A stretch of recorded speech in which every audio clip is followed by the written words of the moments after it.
Hi, I'm Scott Campbell. Welcome to my window painting tutorials.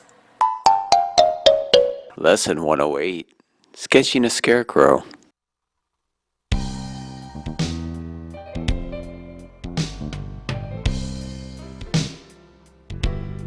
clown says it's time. I look at my watch. To buzz like a bee. Buzz like a bee. To act like a robot. Made of metal. To shake like a leaf.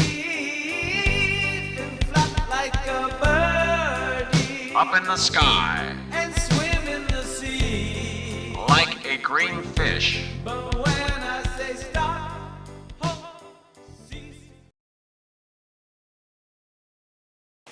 Hey everybody, how's it going? This is just a reminder that even though you see me just whipping out these windows and painting them really fast, I do sketching sometimes, preliminary sketches, and I study a lot of drawing and stuff, and I study other artists and copy other artists. So there's nothing wrong with copying other people or getting reference material or pre-sketching the design. You can sketch it on the window using chalk, using markers or whatever. You can put it on a piece of paper and place it in the window, or you can just do it right on the window too. But just keep in mind that you can sketch stuff out and copy other people, and it's good. That's how you learn. And I still copy other people all the time. Anyway, but I do have a sort of a plethora of images in my head from painting windows so much. So yeah, a lot of it I just kind of whip it out and I do it because I've done it a lot. But it takes time to build that up, that in your mind. Anyway, I'm going to do a Scarecrow sketch here. Just a quick sketch showing like how you can lay out this Scarecrow in part of the window. You don't have to have him walking or the full character. You can adjust it. Or you can just put his face in the window. But I want to focus in on his face and his expression. So I hope you enjoy this little sketch video. Hey there, I thought I would do a little sketch showing you how I do this one of my Scarecrow characters for fall. But I guess we should maybe draw out the window a little. Say you have a window that's shaped like this. And what I usually do a lot is instead of drawing the whole character, like the whole body here, like his feet and all that, what I do is kind of do a torso and maybe a stomach and have his hand going off the side. Because you want the face big. Or if you want to just do a big giant Scarecrow head too, that's cool. But usually what I do is I draw the face here and then have the body come down like so, and then have his legs kind of go behind the window. You can do that sometimes, and he can have his hand up in the air, and he could be just pointing to something or smiling and all happy. But this is a good way to kind of fill up the window and make him kind of big, but at the same time, he'll he'll be seen. So this is kind of the layout for it, and I'm going to go in. I'm going to do it. Take another page and show you how I draw the details of the face. But here you can see I do the glove. This hand's trailing off, or it can be, his hand could be on the side too. And he's just a happy guy.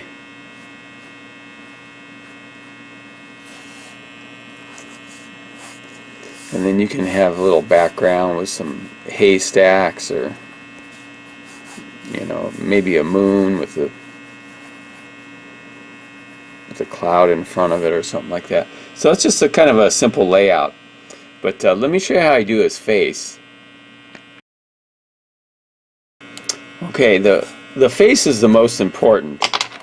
So I usually start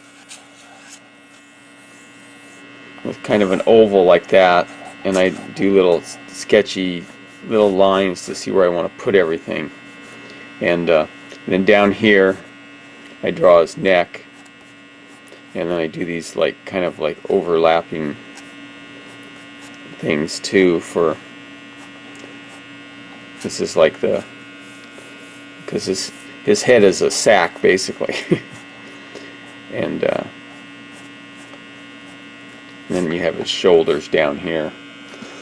So the face, you just come up and kind of split it in half, and then about 2/3 of the way this way, you put an eyeball, just an oval.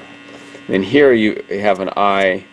You know, if you're doing this angle, you put the eye right about there, right on the edge. And then the pupil you want to put on the left side. So it's like looking like he's looking at you. And then what I do is I come down between this, I split the difference, and this is where you bring the nose line down. And the nose kind of comes down like this, and then I take a line like this and I come down, and this part gets kind of painted in. That's how I do it. And then halfway to here and here is where I put the top of the mouth, and I kind of like do an S thing. So you go up like that. Well, that's not quite an S, but you get the idea. Then here you kind of look across from here, and then you do the other cheek, and then you pull this line halfway between this and this, like that. And you can just put a lip on him like that, or you can come right off of this line and almost to the center, and then kick it out a little, and then bring it down and follow it back up, and see, it gives it some verve, it gives it some flavor, and he looks happy. And then as far as the hat, you bring a line that kind of comes off the eyebrow, and then like a point, you bring it down like that, and then the hat, you go straight up, kick it in a little, straight up like that, and then bring it down. And then the top of the hat comes up here. So I'm using Prismacolor, so I can't really erase these lines. So, and then these are but it gives you the idea of the character. You can also come in around the eye and then bulge it out at the cheek, bring it in at the mouth like that a little. And while you're doing all this too, you can adjust it. Then I bring a line here and do this little action. It looks like where the bag's been sewed up. So this kind of gives you an idea, but personality is really important. You want to show, you know, the personality of the character, and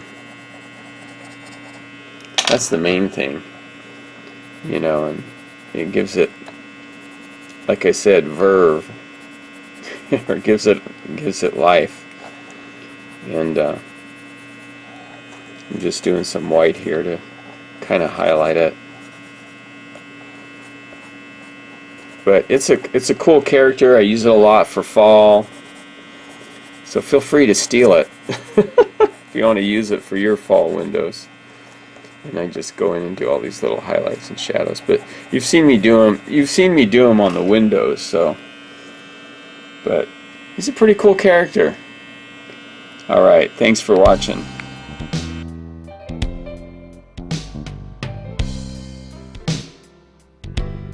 The clown says it's time. I look at my watch.